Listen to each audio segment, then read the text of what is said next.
Good morning. My name is Dr. Sanjay. I'm going to talk about injection botulinum, which is BOTOX injections. And we have our beautiful model here, Jessica. She's going to help us to help you to understand BOTOX better.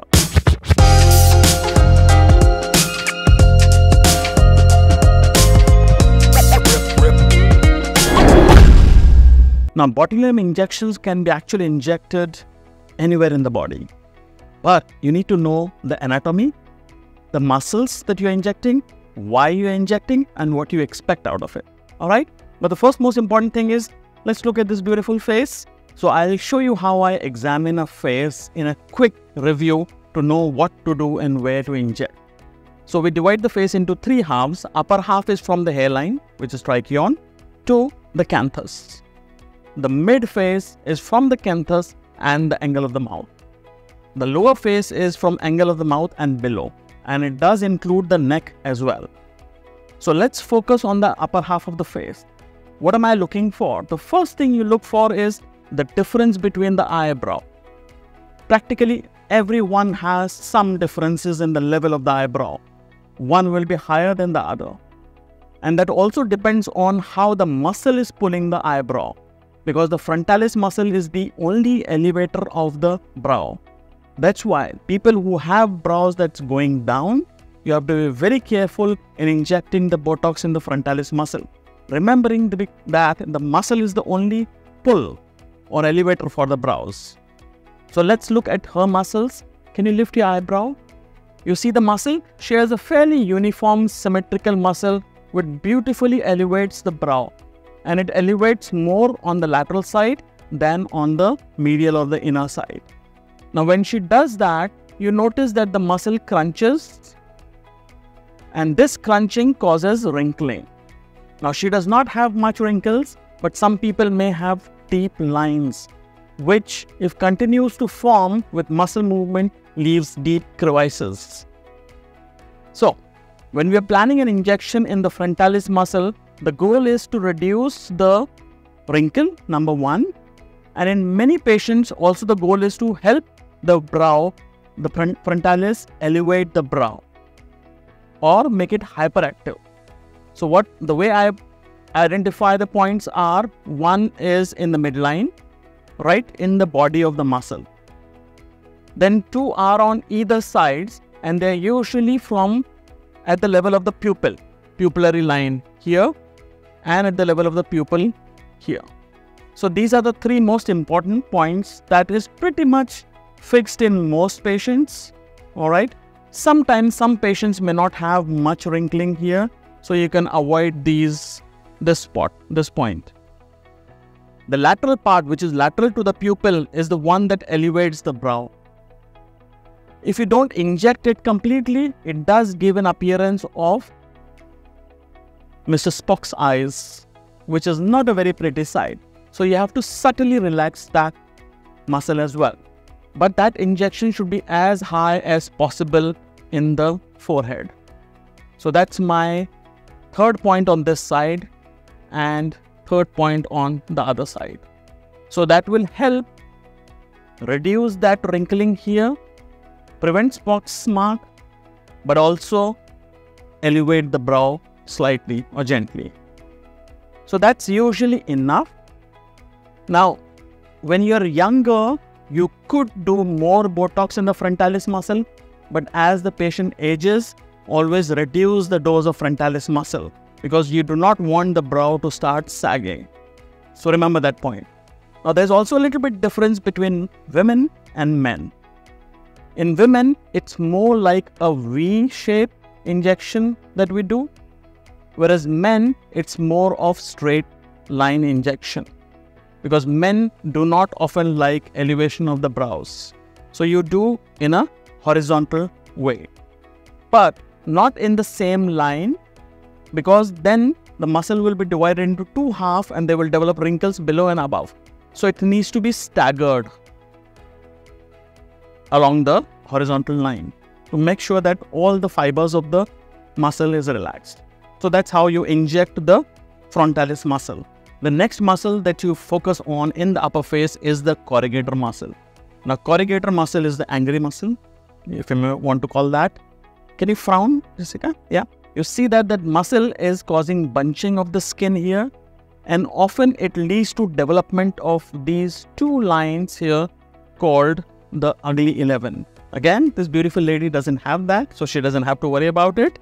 But if I am injecting to prevent that, where do I inject? Now remember, corrugator muscle is strong muscle, like biceps, not like frontalis, which is thin. So it does need more dosage usually, sometimes even more than frontalis muscle. Now always remember about the muscle, where is it originating from and where is it inserting, alright? Because where it is originating is awfully from the bone. That means if you're injecting in that area, it needs to be deep. Whereas where it inserts is usually on the skin, dermis.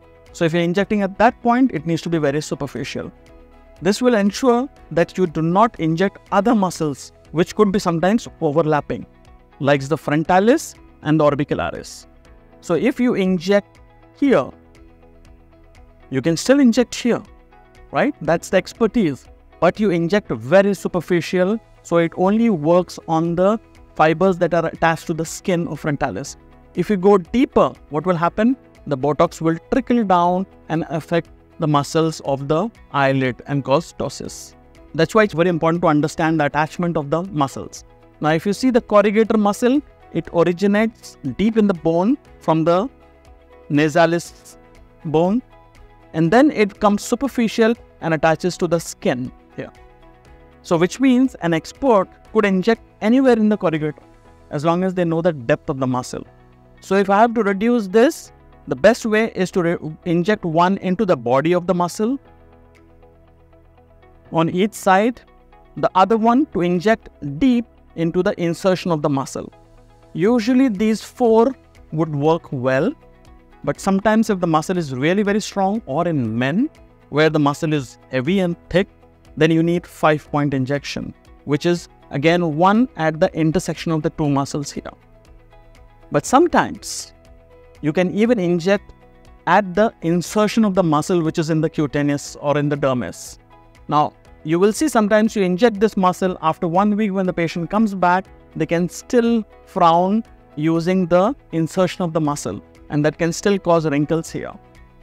So you can actually inject just above the brow where you can see the insertion. Like for example, you see here, this is the insertion of the muscle. So you can inject here, but 2 things. 1, very superficial, just underneath the dermis. 2, very little. Just about a unit is enough. And what will that also do? That will actually elevate the brow, because that's also a depressor of the brow. So these are the 2 little tricks that you can do to elevate the brow, yet improve the wrinkles in these areas. Now, the next muscle is the procerus muscle and the nasalis muscle, which in combination works to create lines called bunny lines. So these are transverse lines, and then these are horizontal lines on the side that creates bunny line here. Can you crunch your nose like this? Yeah, so again, she has the most beautiful skin that you'll see. She doesn't have. But yeah, these are the lines that form because of the nasalis muscle, and this is because of the procerus muscle.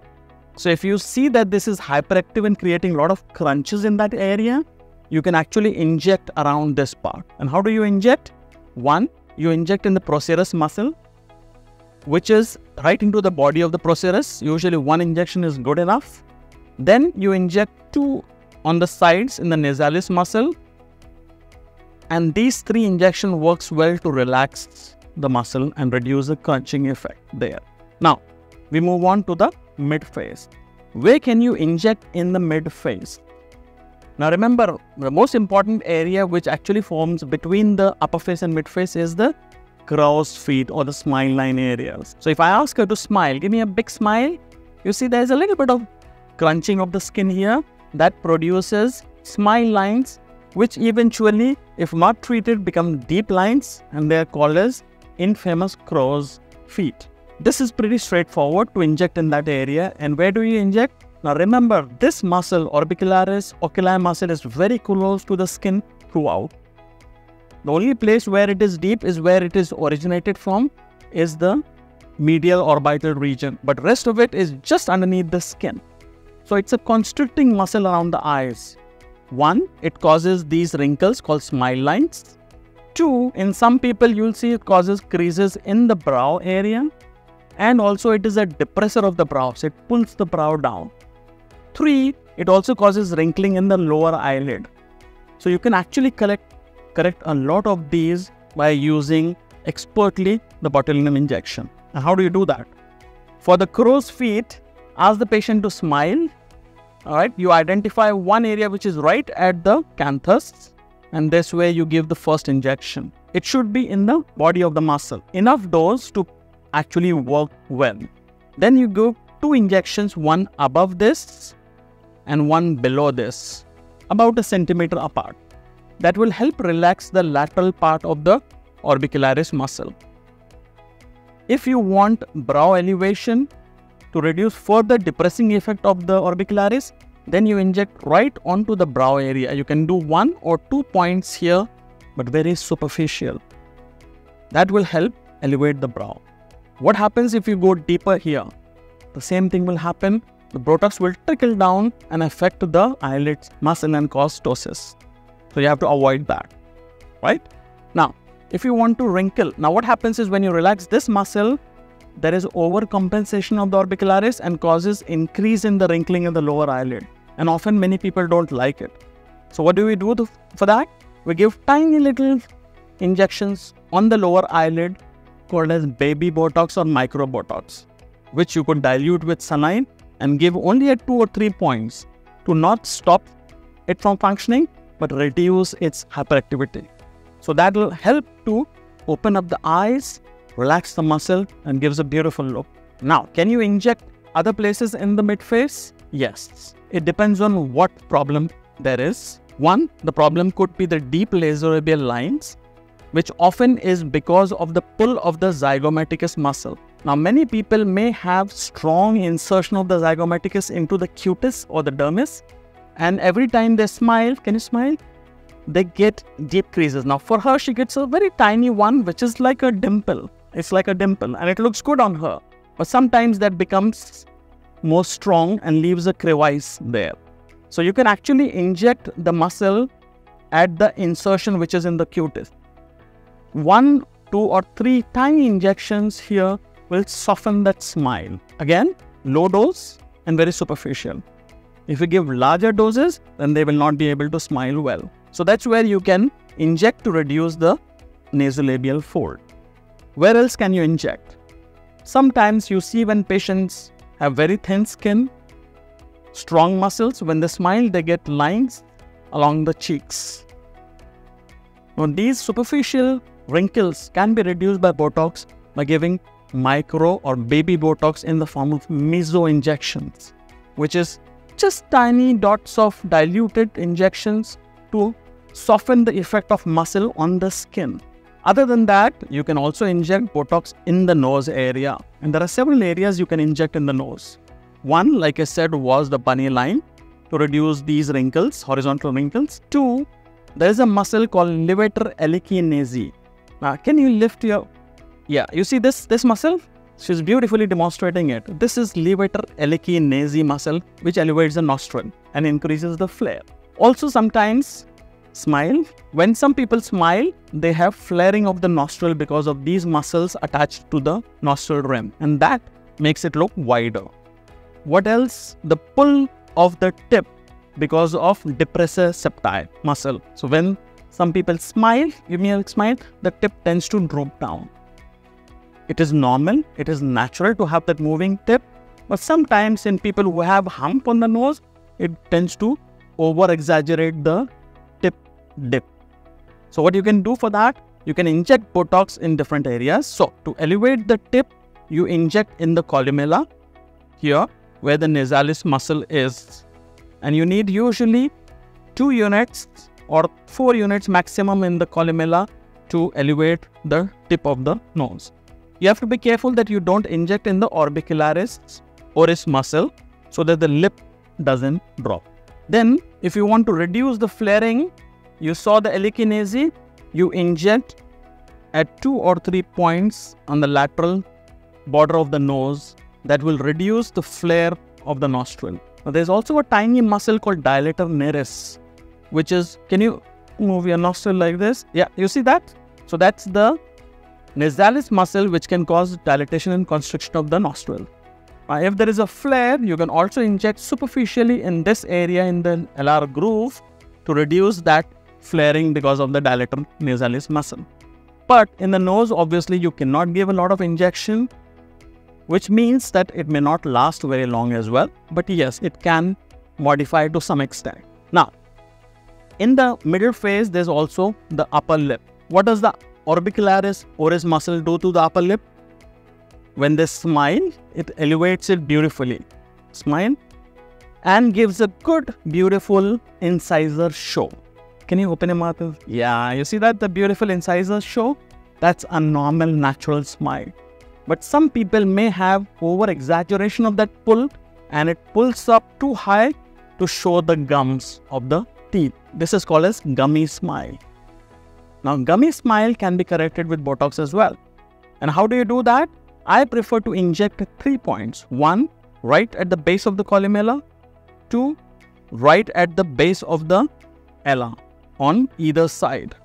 This will help relax orbicularis muscle and prevent hyper elevation of the lip.